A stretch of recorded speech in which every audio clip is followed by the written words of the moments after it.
¿Vas a volver a We're gonna África? come back. Vamos a regresar. Amo a estas niñas, sobre todo porque son el coro. Me llevo en el corazón a cada uno de ellos, sus caras y sobre todo su amor.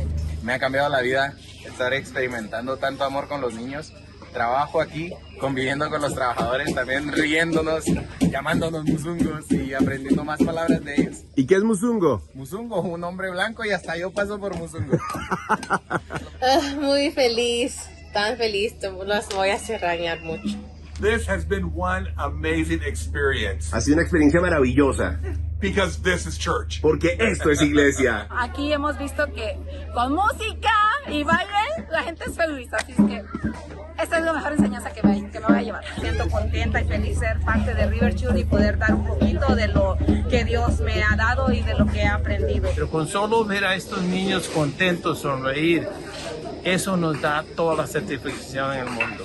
¿Piensas en que ya mañana nos vamos? Honestamente no me quiero ir, me gustaría vivir aquí.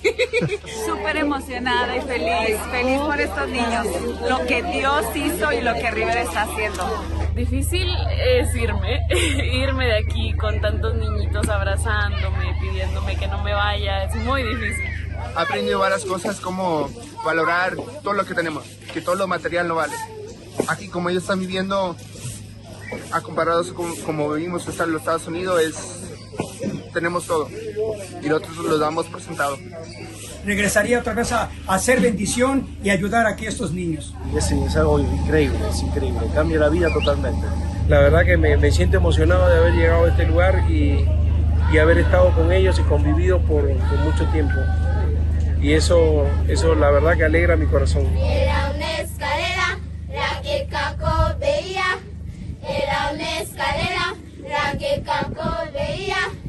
Ángeles bajaban, ángeles subían, ángeles bajaban, ángeles subían. Oh, oh, oh, oh, oh, la que Caco veía. Gracias, Riva. ¡Qué lindo! La duda es, ¿o Drew que fue les enseñó la canción o son hijos de Nando no reconocidos? Porque cantan la canción de Nando, pero fue maravilloso, extraordinario y es maravilloso además poder sentir ese cariño, ese afecto. Esto es una probadita nada más de lo que vamos a ver, porque las imágenes, yo tuve acceso a los archivos generales de todo lo que está llegando y uno no para de llorar, no hay corazón tan fuerte que no llore cuando ve las imágenes, lo que significó comprarle los uniformes nuevos, colchones, camas, sábanas.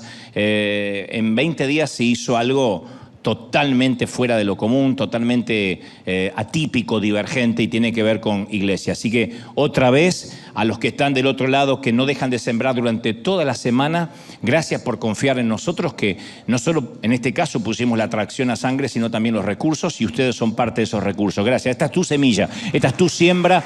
Gracias, iglesia amada. El aplauso es para todos los que han sembrado y los que seguirán sembrando. Gracias. Ahora sí. ¿Estamos listos, gente? Voy a transmitirte lo que creo Dios puso en mi corazón e insisto, causó tanto revuelo en las redes y tanta disensión y pelea. Y dicen, ¿por qué pones títulos así? Pero claro, todos los títulos tienen que ver no solo por ser llamativos, sino con lo que Dios nos va a hablar y que después se condice con el mensaje. Y esto es lo que tengo para transmitirte de parte de Dios.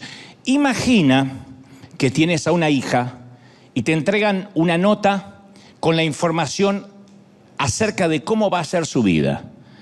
La niña es bebé y te dicen, te vamos a dar una nota de cómo va a ser toda su vida.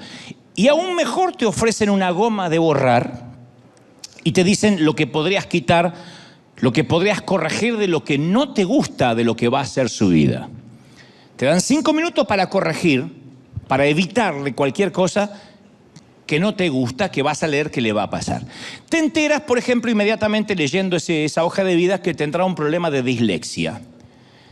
Que leer, que resulta fácil para la mayoría de los niños, a ella le va a resultar difícil y eso le va a traer, obviamente, complicaciones académicas. Sigues leyendo y te enteras que en la escuela secundaria tu hija tendrá un gran círculo de amigos, pero más tarde su mejor amiga, casi su hermana, tendrá un accidente y fallecerá. O quizá morirá de cáncer. La cosa que será repentinamente de la vida de tu hija. Luego en la secundaria descubres que entra a la universidad. Mientras estudia, ella pierde una de sus extremidades en un accidente automovilístico. A continuación, se sumirá en una profunda depresión. Unos años más tarde conseguirá empleo y luego también lo perderá en una recesión profunda del país. Logrará enamorarse, casarse, pero pasará también por un doloroso divorcio. Y con esa nota acerca de la vida de tu hija delante de ti y 5 minutos para corregir lo que no te gusta, ¿qué borrarías? Esa es la pregunta que hizo el psicólogo Jonathan Haidt en un ejercicio hipotético. Les daba el papel a todos, imaginen que es su hija, ¿qué borrarían? El accidente, la pérdida de la amiga, el problema de dislexia, que quizás eso le trajo grandes complicaciones y bullying en el colegio, el divorcio. ¿Qué borrarían de todo lo que acabaron de leer? Y todos coinciden en que la mayoría borraría lo que sienten que le causaría más daño, más dolor. Porque vivimos en una generación de padres helicópteros, padres que bajamos así a rescatar a nuestros hijos. Apenas nos enteramos de algo, vamos y hablamos con la maestra para que nadie lo maltrate, para que nadie le haga bullying, para que no fracasen en nada.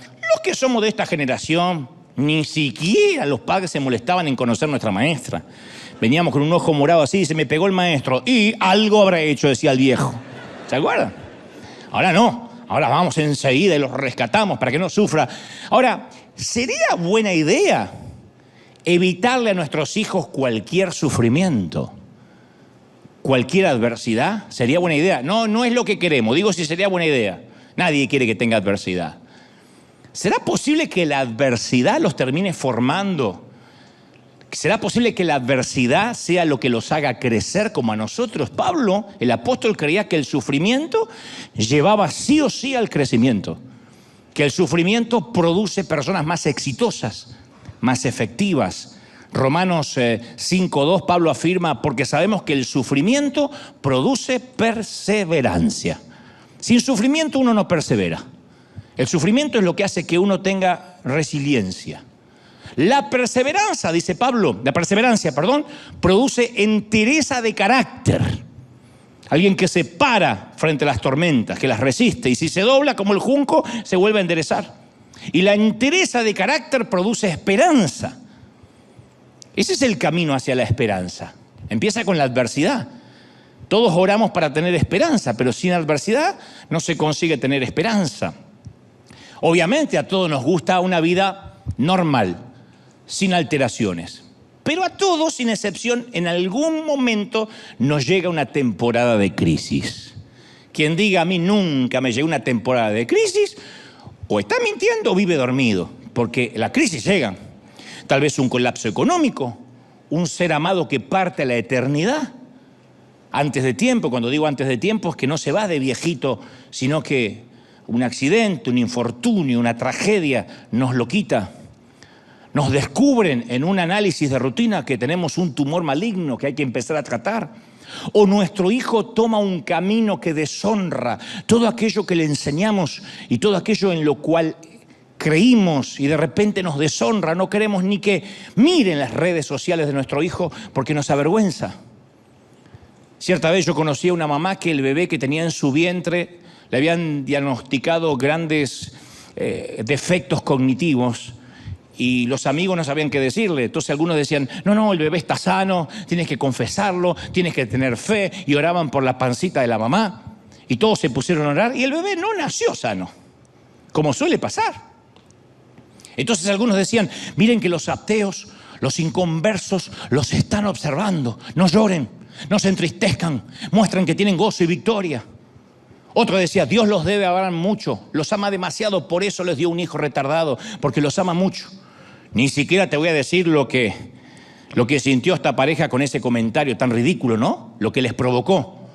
Pero terminaron por ignorar los comentarios de todo el mundo y decidieron unirse como pareja más que nunca, a crecer a través de su íntimo, de su dolor íntimo, de su dolor privado, de su propio dolor que nadie podía de afuera opinar.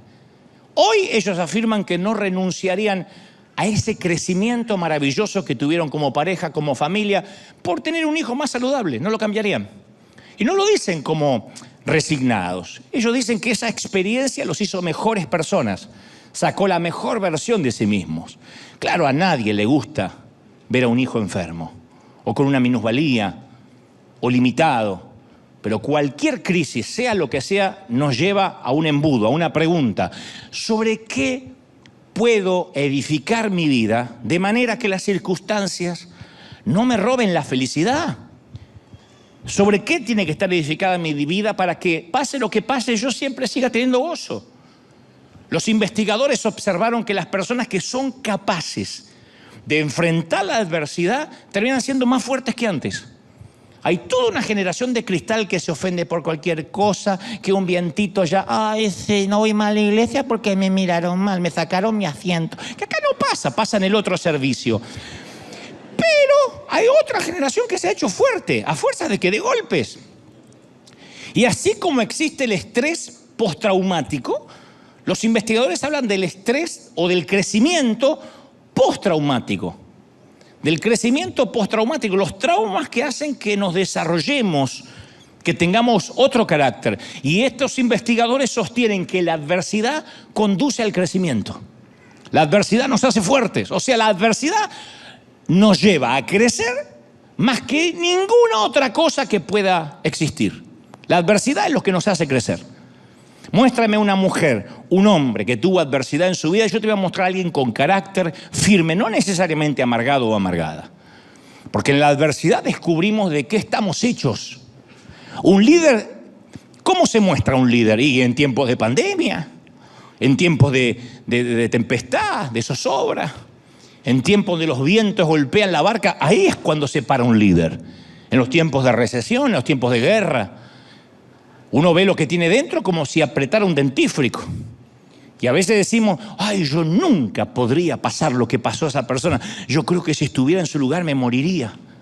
No me diga que no lo pensaste alguna vez viendo a una pareja de padres en un panteón enterrando un ataúd blanco, echando un puñado de tierra sobre el ataúd en donde yace su niño. Tú dices, yo vivo algo así y creo que no salgo nunca más debajo de la manta o me tiro encima del cajón. Y luego atravesamos algo similar o peor y vemos que el corazón sigue latiendo, que el mundo sigue girando, aunque muchas veces nos queremos bajar. El mundo sigue girando. Uno quisiera que el mundo se detenga, que esté en low motion, en cámara lenta, porque hoy tenemos un funeral y el mundo sigue. Siguen los vendedores en la puerta, sigue alguien chismeando, sigue la suegra diciendo, los voy a visitar un día de esto. La vida sigue, pero no sabemos lo que somos capaces hasta que tenemos que hacerle frente. Hasta que finalmente nos fajamos y le hacemos frente. Y en la adversidad, ¿qué aprendemos? A sobrevivir, a mantenernos respirando, gente, que no es poco. El que no aprendió eso durante el 2020 no estuvo aquí. El 2020 nos enseñó que había que seguir respirando. No había otra prioridad. No era mantener ni la piscina, ni pagarle al jardinero, ni tener una mascota nueva, ni comprarse un bote, los que tenían dinero, o trabajar. Era mantente respirando. Caramba, que no es poco. Trata de respirar. Y apenas teníamos una complicación en los pulmones, ya teníamos un pánico. ¡Ay, me voy! Porque había que respirar. Mantente respirando. Mantente respirando significa tienes que atravesar esta situación. Como decía el primer ministro británico Churchill, cuando estés atravesando el infierno, por el amor de Dios, sigue caminando. Nadie acampa en el infierno, tienes que seguir caminando. Dios podría haberle permitido a Abraham que se quedara en Ur, a Moisés que se quedara a vivir plácidamente en la corte del faraón como si fuera el príncipe Carlos en Buckingham. Podría haberle apartado a David de Goliat, que nunca se lo encontrara, a Sadrach, Mesach y Abednego del horno de fuego, a Daniel le podía haber quitado el foso de los leones, a Elías le podía haber evitado conocer a Jezabel, esa hermosa mujer, a Nehemías de la cautividad. Podía haberle a Juan el Bautista evitado a Herodes, a Esther de ser amenazada, a Jeremías de ser rechazado, a Pablo de naufragar.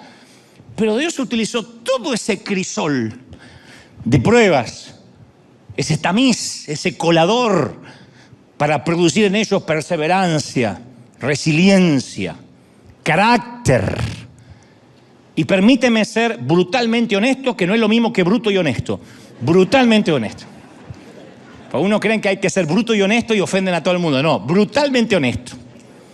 Es un tema de semántica. Yo, como todo el mundo, detesto las crisis. No voy a hacer una apología en favor de las pruebas, yo las detesto. No tanto por lo profundo del dolor, sino por lo mucho que dure ese dolor. Yo sé que gracias a las crisis me imagino, que me he vuelto y me sigo volviendo más humilde, más sabio, más flexible, más comprensivo, porque eso producen las crisis. Pero a mí me deja un mal sabor de boca. No creo que haya alguien acá que diga que a mí me encantan las crisis, no creo. A menos que le guste que le peguen con un látigo y otras cosas. Pero si no, no. A mí no me gusta. Todo cristiano va a ser zarandeado. Ese no es el asunto. Muchas de las dificultades que nos enfrentamos son permitidas por Dios de manera deliberada, como un test, como un examen en el colegio. De manera deliberada. Nadie va al colegio y dice, uy, tropecé y me caí con un examen. No, es deliberado. El asunto no es si vamos a ser zarandeados, el asunto es cómo vamos a salir de ese zarandeo. En un momento Jesús ora por sus discípulos en Juan 17:15 y dice, no te pido que los quites del mundo, sino que los protejas del maligno. No pide que seamos sacados del mundo, Jesús, que nos ponga en una burbuja, en un invernadero, que nos meta en Neptuno, en Plutón, o que vivamos en una suerte de membrana plástica evangélica. Lo que pide es que Dios nos proteja en medio de las crisis que sí o sí vamos a vivir. Esto no lo pega nadie en la nevera ni en sus automóviles, pero en el mundo tendréis aflicción. Después dice, confiad, yo vencí al mundo, pero es una promesa, van a tener aflicción. Seremos zarandeados. Tenemos que saber qué va a suceder. Lo único que no sabemos cuándo va a suceder. La buena noticia es que somos zarandeados con un propósito, por algo nos pasa. ¿Por qué? Porque Dios quiere producir en nosotros carácter, resiliencia, como nosotros con los hijos. A ver, hijo, prueba de hacerlo tú solo, hasta para enseñarnos a andar en bicicleta. Yo recuerdo cuando no me caí de la bicicleta, me caí de la confianza. Mirá qué profundo. Mi papá dice, vamos a andar en bici. Yo tenía las rueditas esas que están atrás que te sostienen. Y mi papá dijo, ya es hora de quitar las rueditas. ¿Tienes 18? No, 5 o 6 años. Bueno, pero si me vas teniendo, y mi papá me iba teniendo así, vamos. Nunca me sueltes, nunca me sueltes. Jamás, me dice mi papá. Me doy vuelta, mi viejo allá con mi hermano hablando. Y dice, y me caí. No me caí de la bici, me caí de la confianza. Entonces, recuerdo que eso me enseñó a mantener el equilibrio, a que no podía pretender que papá fuera toda la vida sosteniéndome la bici detrás mío. Y como eso, un montón de avatares de la vida que iban a venir, que tienen que ver con el carácter. Y los que hemos sido zarandeados, salimos del proceso más sabios, poquito más sabios, porque conocemos nuestras debilidades, nuestros puntos fuertes, nuestros puntos débiles. Mira, yo te voy a revelar el secreto más guardado del liderazgo cristiano, y con esto me van a querer quemar mis colegas, pero te lo voy a revelar. Antes de revelarte ese secreto, te quiero contar que para ciertos motores, si acaso la mayoría, existen muchos combustibles. Muchos. La gasolina es un combustible volátil. Los autos que compiten para ganar carreras quieren que tenga la gasolina más combustión y le añaden óxido nítrico a la mezcla para que tenga más combustión, más explosión. El petróleo es otro combustible, aunque no tan explosivo como tampoco lo es el diésel que usan los tractores. Algunos combustibles son muy buenos y otros son destructores. Todos son inflamables por naturaleza, todos producen cantidades incalculables de energía, pero hay algunos que van destruyendo el motor por dentro y le van acortando la vida cada vez que lo encienden. Por eso los motores de los autos que corren carrera tienen que ser rectificados continuamente, cambiados continuamente, porque los va comiendo por dentro. Y este es el secreto más guardado del liderazgo cristiano. Cuando comenzamos a servir al Señor, no todos usamos el mejor combustible. Por ejemplo, algunos usan un combustible llamado codicia, que puede mover a una persona y a un ministerio completo por años. Su gasolina es la codicia. Quiero más. Quiero una iglesia más grande, quiero más dinero, quiero más autos, quiero más vacaciones. Hay otros combustibles como la inseguridad, el orgullo, el espíritu de competencia, la necesidad de reafirmación, que me vean, el que dirán. Y esas cosas pueden mantener a los líderes en pie algunos años, pero no logra producir en ellos carácter ni mantenerlos hasta el final. Son los que preguntamos por ellos y ya no sabemos más. Están 2 años, 5 años, 10 años en el mejor de los casos y después no nos enteramos más de ellos. Porque la gasolina los consumió por dentro porque no era la correcta. Filipenses 1:15 dice, algunos a la verdad predican a Cristo por envidia y por contienda, dijo Pablo, otros de buena voluntad. Pero algunos tienen como gasolina la envidia. Algunos salen a predicar todos los días por contienda. Me voy a parar tras el púlpito a atacar a aquel pastor. Y predican. Y la palabra no vuelve vacía y algunos son tocados, pero su combustible los va corrompiendo por dentro, los corroen. Y algunos son tan poderosos, esos combustibles, que los líderes los sacrifican todo en el altar que ellos mismos crearon en su ego, a su ego. Y los va consumiendo.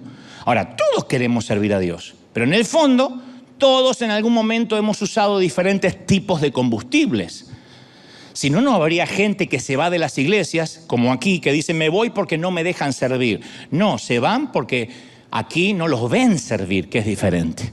Lo que quieren es que lo vean servir. Porque para servir hay mucho. Lo que pasa es que si quieres que te vean, es un combustible incorrecto que te va a corroer. Ese combustible puede ser, quiero que me admiren otros pastores, quiero demostrarle al pastor que no confío en mí, el líder que se perdió al dejarme ir.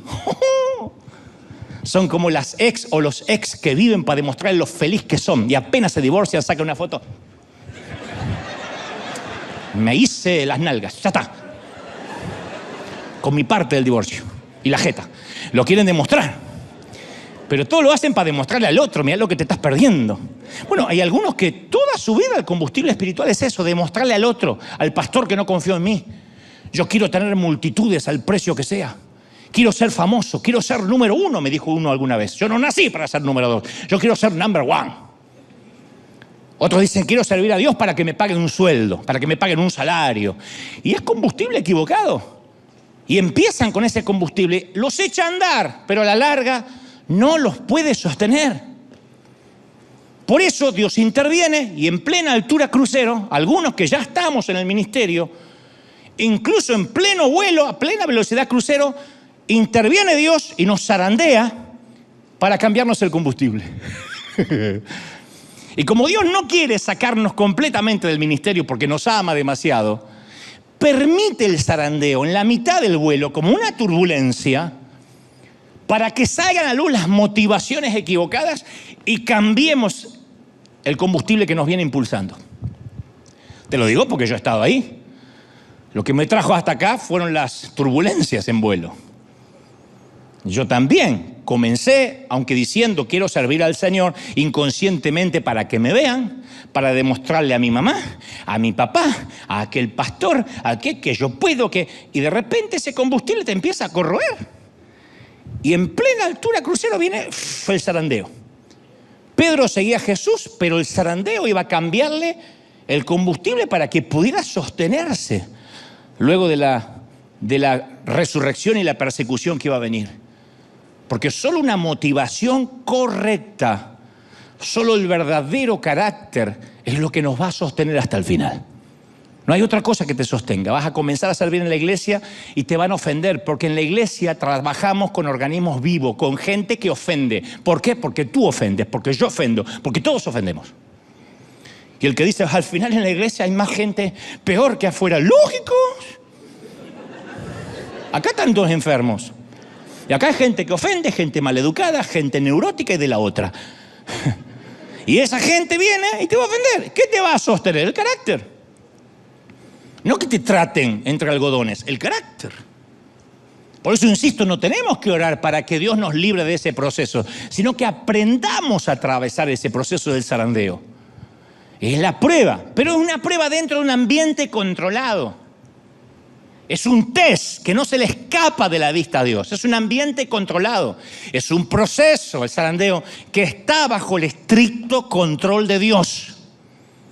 Es similar a lo que en el campo del aprendizaje los expertos llaman la curva J. La curva J. ¿Cómo se hace una J? ¿Cómo se escribe una J? Ellos dicen que nuestro crecimiento opera de la misma manera que se dibuja o se escribe una J. Un descenso antes de elevarse. Nadie creo que escribe la J al revés, así. Puede haber algún raro, siempre hay un raro, pero la mayoría es así. A mí me gusta pensar en la curva J como la curva Jesús. Que Jesús siempre nos va a llevar a un crecimiento, pero antes del crecimiento nos tiene que forjar con varios fracasos. Siempre hay que bajar para luego subir. Si no, uno sube de golpe porque tiene el combustible equivocado como un auto de carrera y se va corrompiendo, se corroe por dentro. Pero lo medular de este mensaje es, si Dios nos va a meter en la curva J, en el zarandeo, o va a permitirla, ¿a quién Dios va a usar para esa curva J? ¿A quién? En Lucas 22:31 hay una pista. Simón, mira que Satanás ha pedido zarandearlos a ustedes como si fueran trigo. Pero yo he orado por ti para que no falle tu fe. Y cuando tú hayas vuelto, fortalece a tus hermanos. No se pierdan esto.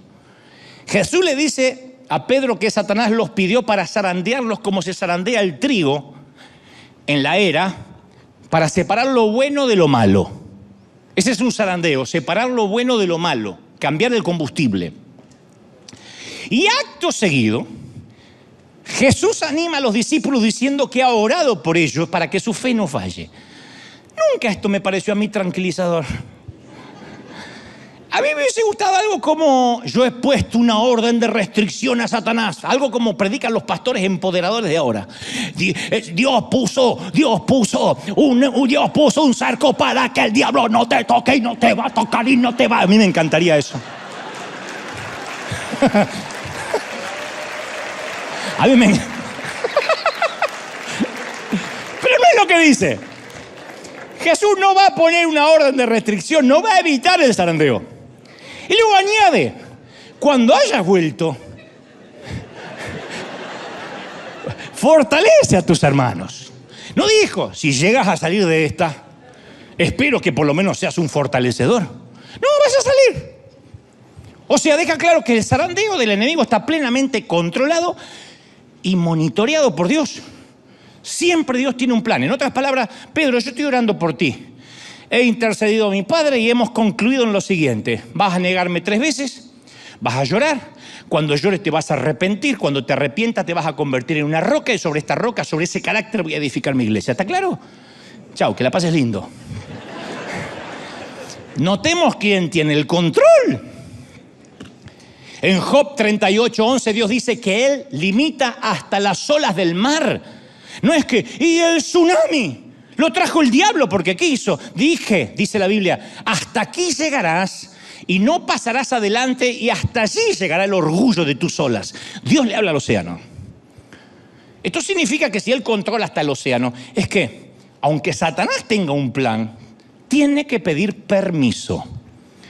Jesús mismo lo explicó en Mateo 28:18. Dios me ha dado toda autoridad en el cielo y ¿dónde más? Y en la tierra. Y esto lo prueba. Marcos 1:27 afirma, Él manda aún a los espíritus inmundos y le obedecen. O sea, no hay temporadas en que Jesús tenga más autoridad y temporadas donde Jesús tenga menos autoridad. El lobo no puede tomar la oveja sin el permiso del pastor, y el pastor solo va a permitir cierto ataque si el proceso a la larga valga la pena. ¿Estamos hasta ahí, sí o no? Entonces, ¿cuál es el propósito de la prueba de Pedro? Que vuelva y dé testimonio a la iglesia. Cuando vuelvas, confirma a tus hermanos. Jesús permite que Pedro sufra la prueba para que anime a sus hermanos. Entonces, nuestra dificultad, esta enfermedad de ahora, esta crisis, nos está preparando para ser una voz de aliento. Dios no quiere más una iglesia que finja poder. Quiere una iglesia que haya atravesado las pruebas, las crisis, haya tocado fondo y en el fondo haya encontrado roca y lo pueda contar. Allí está Jesucristo, hay roca. ¿Sí o no? Entonces, todo lo que necesitamos recordar, como dice 1 Corintios 10:13, es: vosotros no habéis pasado por ninguna prueba que no sea humanamente soportable. Y podéis confiar en Dios, que no dejará sufrir pruebas más duras de las que vas a soportar, de las que podéis soportar. Por el contrario, dice el apóstol, la prueba hará que seas más fuerte y Dios proveerá la salida para que puedas soportar. Habrá un éxito, una salida al final. O sea, dentro del plan de Dios, el diablo es un simple servidor, nos guste o no. ¿Le guste o no? Digo nos guste o no porque hay algunos religiosos que no les gusta darle mucho poder al diablo. Ahora, convengamos que el diablo no quiere ser servidor de Dios.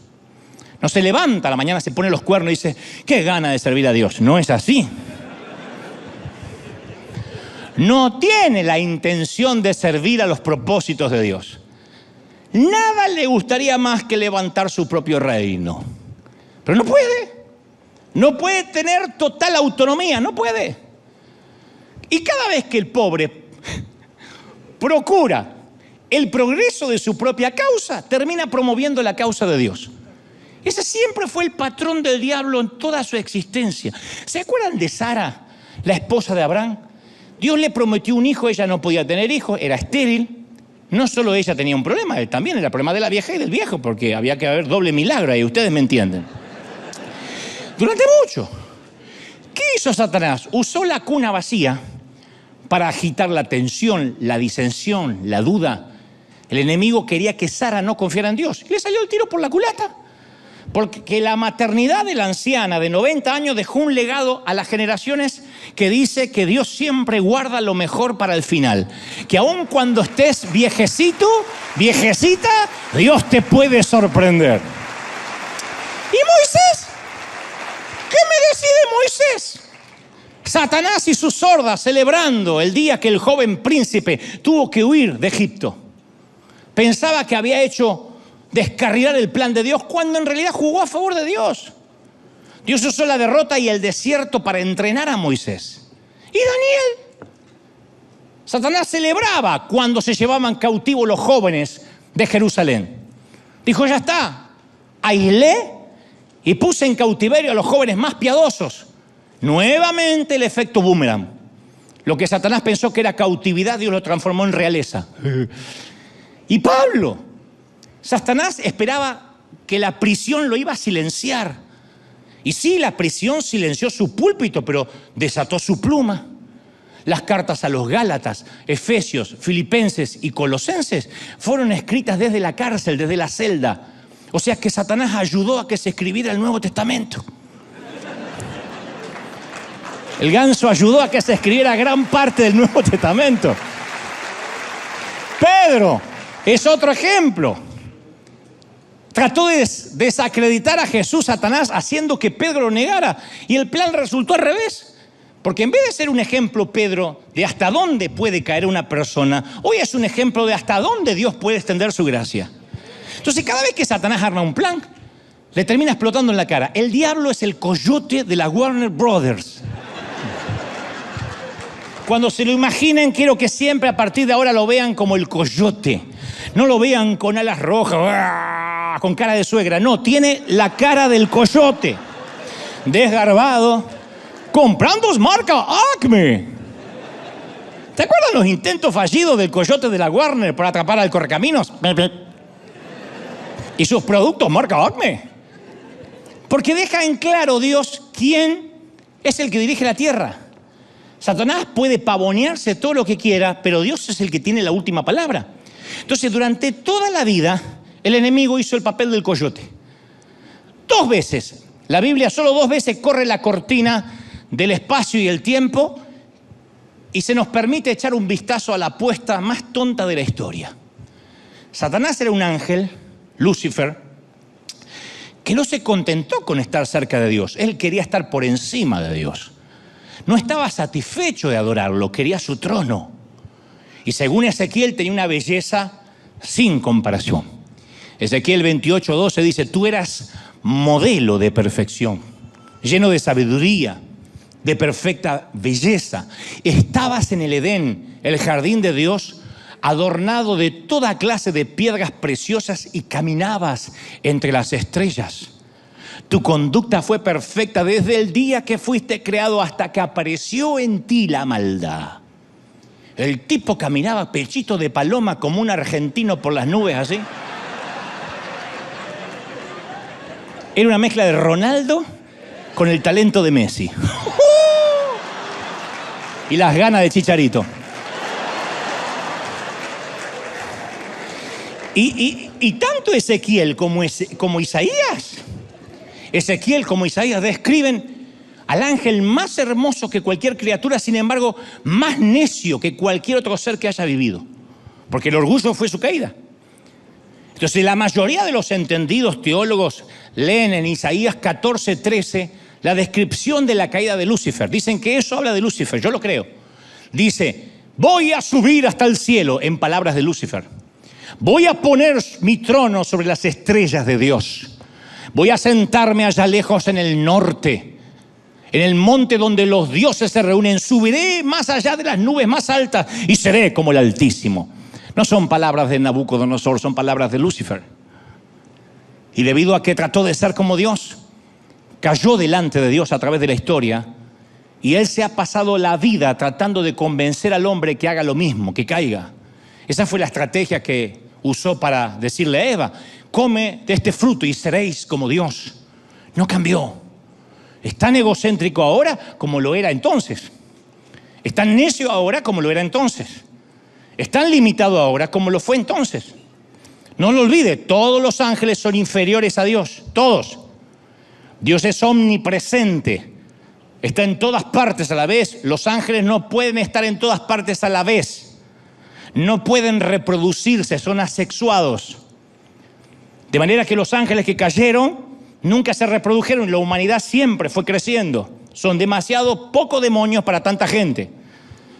Por eso es muy petulante decir: anoche el diablo me atacó. ¿Qué se va a atacar el diablo si no sabe ni sabe dónde vive por ahí? No, son las obras de la carne, son tus consecuencias. Pero el diablo no puede estar en todas partes. Dios es omnipotente. Los ángeles tienen el poder que Dios permite que tengan. Dios es omnisciente, todo lo sabe. Los ángeles saben solo lo que Él quiere que les sea revelado. ¿Sí? Y Satanás es un ángel caído. Eso incluye a Satanás, es inferior a Dios. Y aunque los religiosos se rasguen las vestiduras, Satanás sigue estando al servicio de Dios. El diablo es tan siervo en su rebelión como lo era en los días de su obediencia. Por eso mismo Martín Lutero es el que puso este título. Martín Lutero llamó el diablo de Dios. Claro que el timador preferiría engañarnos y hacernos pensar que él es una fuerza independiente con un poder ilimitado, pero él solo tiene el poder que Dios le permite tener. Él preferiría que nunca escucharas las palabras de Juan 4:4: vosotros sois de Dios, porque Él está en vosotros y Él es más poderoso que el que está en el mundo. Él, el que está dentro tuyo, es más poderoso. Alguien tiene que decir amén. Más poderoso. Entonces Dios quiere. A ver, ¿está claro cuál es la cadena de mando? Dios está al control. Al diablo lo tiene con las riendas cortas. No sé si notaste las palabras de Jesús: Satanás os ha pedido para zarandearlos. El diablo no exige, no resuelve, no decide. Él pide, suplica, solicita. Así como pidió permiso para tentar a Job, pide permiso para tentar a Simón Pedro. Satanás no hace nada que Dios no sepa. Y Dios usa a Satanás para llevar adelante la causa de su reino. ¿Cómo usa Dios a Satanás para hacer la obra del cielo? Lo usa para entrenarnos, Se vale de él para zarandearnos, porque todos tenemos la misma enfermedad del diablo. Hasta el más dócil de nosotros, en un momento tiene un concepto más alto de sí mismo del que deba tener. En un momento a todos, no solo los argentinos, se le vuelan los pájaros. Yo he visto mexicanos agrandados y salvadoreños agrandados como zapatillas de monja. Yo los he visto.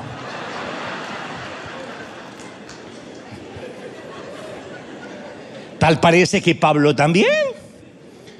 Porque uno va al currículum vitae del apóstol Pablo y claro, un encuentro personal cara a cara con Jesús resucitado, participante de visiones celestiales, apóstol escogido directamente por Dios, uno de los autores de la Biblia, sanó enfermo, viajó a través del mundo, escribió uno de los documentos más grandes de la historia.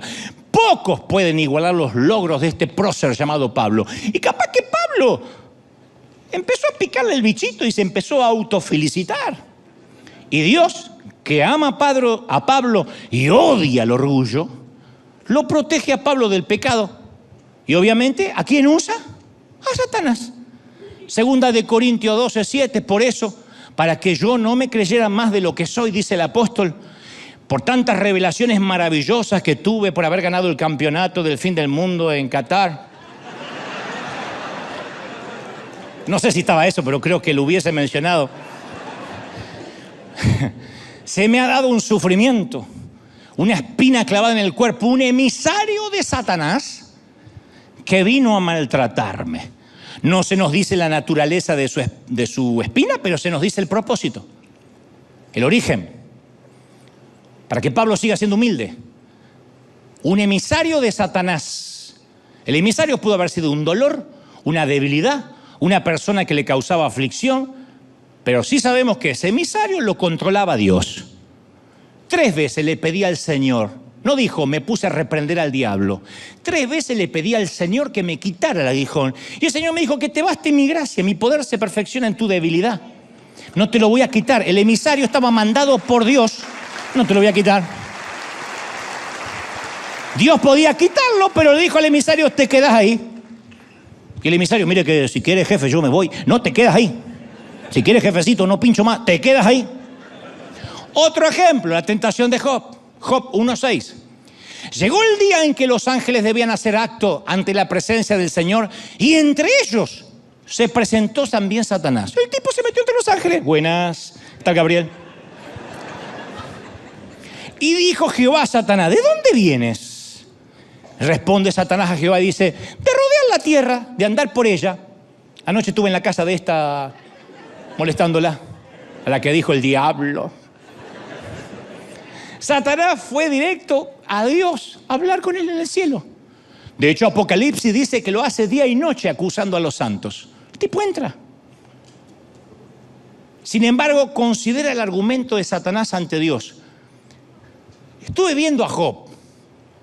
¿Acaso tú no lo has acercado a su casa y a todo lo que tiene? Y al trabajo de sus manos has dado bendición y sus bienes aumentaron en toda la tierra. Job 1:10. Satanás está muy familiarizado con quién es Job. Es obvio que en algún momento se acercó para hacerle algo, pero es consciente de la protección que tiene y la bendición. Lo que Satanás está pidiendo realmente a Dios es que quite la protección. Está buscando permiso para atacar a Job. Y Dios le dice, está bien, haz lo que quiero, haz lo que quieras con todas las cosas de Job, pero a él mismo no le hagas daño. Job 1:12. No lo toques a él. Empieza a matar todo, desde la suegra para abajo, pero no lo toques a él. Y nota que otra vez es un ambiente controlado. Le da el permiso, pero los parámetros de la lucha. No le da permiso, pero establece los límites. Cuidado, te estoy mirando. No lo vas a tocar a él. No lo vas a matar, mejor dicho. Quizá no entendemos el motivo de la prueba, pero entendemos el origen, la fuente. A la iglesia de Esmirna del primer siglo, Cristo le dice en Apocalipsis 2:10, no temas lo que vas a sufrir. Para probarlos, el diablo arrojará a algunos de ustedes en la cárcel y estarán allí por 10 días. Sean fieles hasta la muerte y yo les daré la corona de la vida. Y como dice un autor, escucha las palabras de Jesús. Cristo informa a la iglesia acerca de la persecución, la duración de la persecución. Va a durar 10 días. Está controlado. ¿Para qué? Para ser probados. ¿Y qué resultado va a tener? La corona de la vida. Es un test. Jesús, Dios, usa a Satanás para fortalecer su iglesia. Se vale de la pandemia para tamizar y ver quiénes venían por costumbre y quienes realmente no hablaban de oídas de Dios, sino que lo habían visto. Al coyote de la Warner siempre le explota la dinamita en la cara. Martín Lutero dio en el blanco cuando describió al diablo como una azada que utiliza para Dios para cuidar su jardín. Y la azada nunca corta lo que el hortelano quiere conservar. Y nunca reserva y guarda lo que el jardinero quiere cortar. La azada está en las manos de Dios. No se le va a pasar la mano al diablo. Dios tiene la azada. Una parte del castigo que tiene Satanás es la frustración de que cuando él te quiere destruir, Dios lo usa para fortalecer su jardín. Y él ha sido el otro siervo durante toda su existencia. Otro ejemplo, Saúl, rey de Israel, lo consumen los celos al tipo. El tipo era Mbappé mirando a Lionel. Y David lo había eclipsado. Hacía todo mejor que Saúl, cantaba mejor, impresionaba más a las chicas, a las mujeres. Hasta mató a los gigantes que Saúl temía. Y sin embargo el tipo, en vez de elogiar las habilidades de David, que pertenecía a su ejército y era su flamante yerno, se volvió pernicioso, hostil. Y Dios, en un esfuerzo por despertar a Saúl de esos celos ciegos, mandó otra vez a su siervo involuntario, Satanás, para ayudar. Dice la Biblia, al día siguiente un espíritu maligno mandado por Dios se apoderó de Saúl. Y este se puso como loco dentro del palacio. Primera de Samuel 18:10. Un espíritu maligno mandado por Dios a Saúl. Dios mandó un espíritu, le ordenó a un ángel caído. Si Saúl no quería beber de la copa de la gracia de Dios, que por un tiempo beba la copa del furor del infierno. Y el Nuevo Testamento tiene un montón de esos incidentes también, de una disciplina similar. Pablo reprende a la iglesia de Corinto porque toleraba la inmoralidad y le dice, entonces ese hombre deberá ser entregado a Satanás, que se destruya lo que es puramente humano, pero que el Espíritu salve cuando venga el Señor. En 1 Corintios 5:5. Hay una cosa semejante que ocurre en una instrucción que Pablo le da a Timoteo. El joven evangelista estaba como enfermándose de gente de líderes que influían negativamente. ¿Y cuál fue la instrucción de Pablo? Esto le pasó a Himeneo y a Alejandro, los cuales ya los entregué a Satanás para que aprendan a no ofender a Dios con sus palabras. 1 Timoteo 1:20. Entonces, un amor santo a veces toma la difícil decisión de entregar al hijo a las consecuencias de la desobediencia. Dios no es un bombero que dejo embarazada a quien no tengo que dejar y viene y me ayuda con el aborto. Dios no es el SWAT o el helicóptero que me salva de las circunstancias de la desobediencia. Porque un amor santo toma decisiones difíciles. Algunos santos despiertan con un golpecito cariñoso, otros necesitan un garrotazo en la cabeza. Y cuando Dios necesita darte un garrotazo, invita a Satanás. Hasta Dios le dio permiso a Satanás para que tentara a su hijo. Nos olvidamos de aquella frase, y luego el Espíritu llevó a Jesús al desierto para que el diablo lo sometiera a tentación, Mateo 4:1. No fue el diablo el que llevó a Jesús al desierto, fue el Espíritu Santo el que lo llevó hasta allí. Y le dijo, Satanás, tienes permiso de tentar a mi hijo. Satanás es el lacayo de Dios. Se le llama el gobernante de este mundo, Juan 12:31, pero es un simple gobernante que responde ante un rey. Daniel 4:17 afirma, el Altísimo gobierna en el reino de los hombres y se lo da a quien Él quiere. Salmo 33:10 dice, Jehová anula el consejo de las naciones y frustra los planes de los pueblos. Así que Satanás es un lacayo con correa, un perrito bajo las órdenes de un gran Dios. ¿Qué digo un perro? Un coyote. Y Dios dice cuando inician los mandatos y cuando terminan los mandatos. No es Satanás quien pone a los dictadores. No es Satanás quien dice, lo voy a poner. Porque uno dice, Satanás nos puso un presidente. No, primero lo votó el pueblo. A veces no lo votó el pueblo, pero allí Dios lo permite. Y es Satanás El que de alguna forma decide y el que lo pone y el que dice yo voy a querer hacerlo, pero dice no, tú no decides, yo soy el que tengo la correa. No, pero yo quiero, y lo tiene, siempre es un coyote. Siempre es un coyote. No es ese diablo que uno se imagina, es un coyote con una correa. Y él dice, yo voy a decidir hacer tal cosa, no, hasta ahí. Y más de ahí no puede pasar. Está descrito como un león rugiente que acecha para devorar a la gente. Y Pedro dice, resístanlo, en 1 de Pedro 5:9, resístanlo, firmes en la fe, sabiendo que los mismos sufrimientos están siendo experimentados por sus hermanos en el mundo. Resiste. ¿Saben qué es resistir? Ignóralo, resiste, párate en la fe y dile, no tienes ninguna autoridad, tienes una correa así, una correa chiquitita. Las fauces del león están sufriendo. ¿Cuántos lo creen? Díganme amén. El diablo es un asesino por naturaleza, pero no puede decidir. Él cree que decide, no decide. El don de la vida y la muerte es algo que solo maneja Dios. Deuteronomio 32:39, mirad que yo soy Él. Fuera de mí no hay Dios. Yo mato y doy vida, dice el Señor. Yo hiero y yo sano y no hay quien libre de mi mano. Ese es nuestro Dios. Santiago 4:13. Vosotros que decís, mañana iremos a tal lado o a tal lugar y pasaremos un año y comerciaremos o como se diga. Comercializaremos, muy bien, y obtendremos ganancias. No sabéis lo que traerá mañana. ¿Qué es tu vida? ¿Eres niebla que aparece por poco tiempo y desaparece? En lugar de eso dices, tienes que decir, si Dios quiere, viviremos aquello. Si Dios quiere, haré tal cosa. Nunca dijo si Satanás quiere. Si Dios no quiere, yo no lo voy a hacer. Si esta noche llego a casa, es porque Dios me llevó a casa. Si tengo un ataque al corazón camino a casa, es porque también Dios me llevó a casa, al otro domicilio. Me llevó a casa. Satanás no tiene la última palabra. ¿Estamos de acuerdo, sí o no? Y tengo más evidencia antes de terminar para demostrar que es un simple siervo de Dios.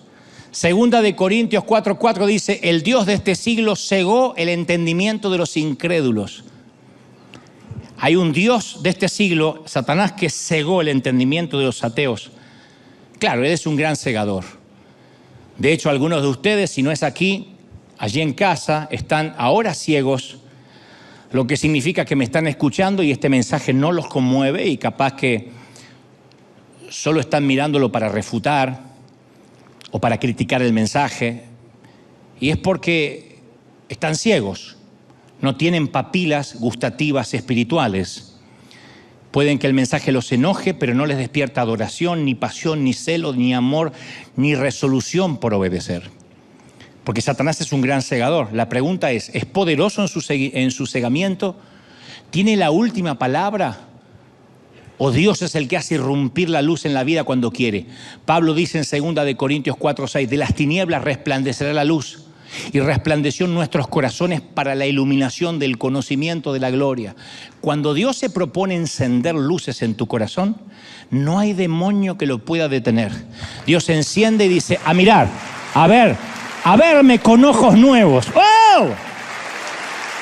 Dios domina la voluntad de sus ángeles, y eso incluye al diablo. Manda a los espíritus malignos y obedecen. Por lo tanto, si desobedecen es porque Dios quiere que desobedezcan. Les permite desobedecer. Si Dios permitió la caída de Satanás es porque, no porque estaba indefenso, es porque tenía un propósito para esa caída.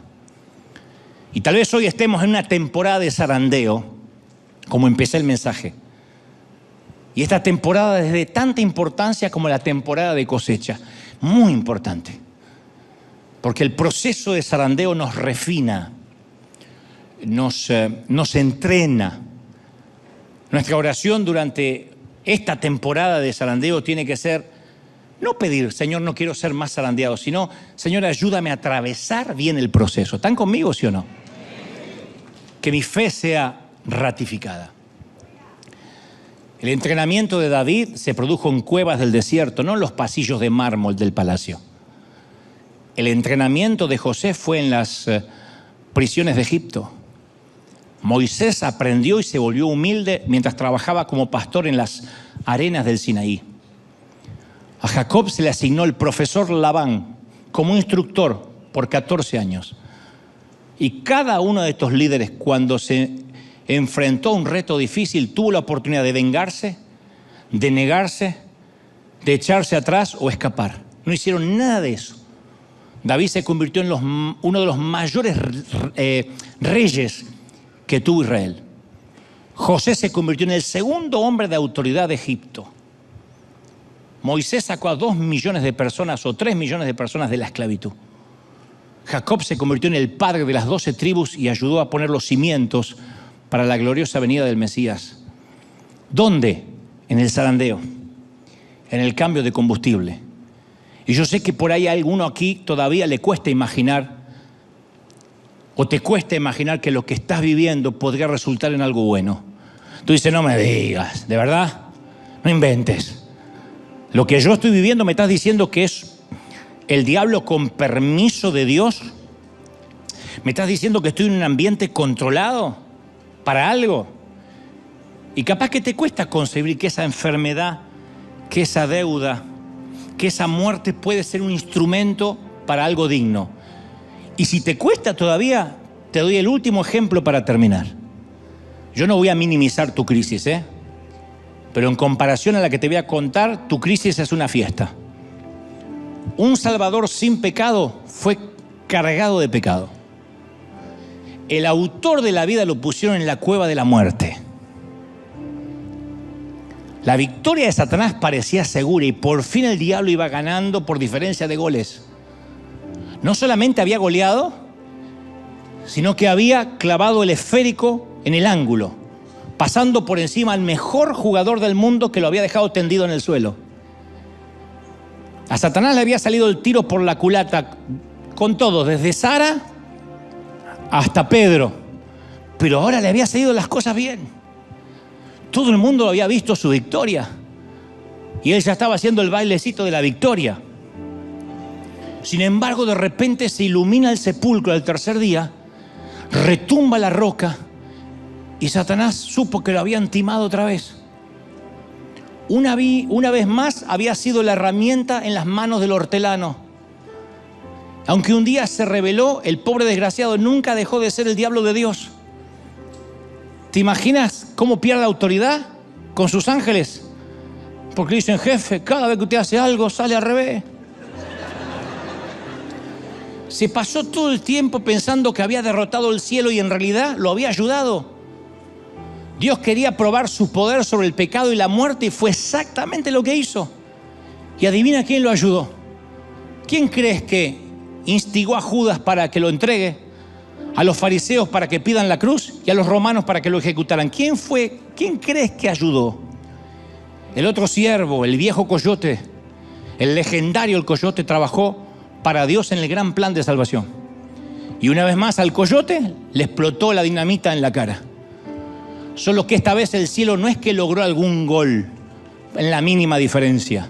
Esta vez el diablo de Dios hizo un autogol, un gol en contra, y le dio al cielo nada menos que el campeonato para el resto de toda la historia.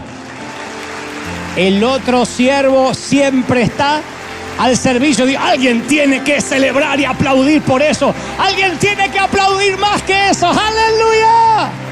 Vamos, celebra, celebra, celebra al Rey. Si crees que esta palabra te tocó, dale un aplauso glorioso al Rey. Celebra, celebra, celebra al Rey de Reyes. ¡Aleluya! He aquí Dios nos dio toda autoridad. ¿Tú lo crees? ¿De verdad que lo crees? Mi esperanza, mi sueño, mientras Dios me daba este mensaje, era decirte, no que el diablo no existe, porque caramba que existe, pero es un ángel inferior y está controlado por Dios. Y cuando te pones bajo la cobertura de Dios, Satanás va a hacer lo que Dios le permita que haga. No tengas temor. La enfermedad va a avanzar hasta donde Dios diga. La muerte va a llegar si Dios quiere llevarte a casa. Si no, no. ¿Estamos de acuerdo, sí o no? No hay nada más poderoso que tu Dios. No hay nada más poderoso que el Señor de señores. Alguien tiene que creerlo, ¿sí o no? ¡Aleluya! Me fascina esto. Pero tengo que decirte, Satanás ha pedido para zarandearte. Y yo voy a orar para que tu fe no falte, no te falle, para que te sostengas, para que te mantengas, para que resistas. No ahora, hasta que Cristo venga, para que tu carácter sea más fuerte, para que salgas zarandeado pero en victoria, para que no bajes los brazos, para que no creas que estás derrotado. Es parte de la historia, pero tienes que saber que estás controlado. Si hay un cerco que se abre, va a ser porque Dios lo permite, o porque tú en desobediencia abras ese cerco. La desobediencia, el pecado,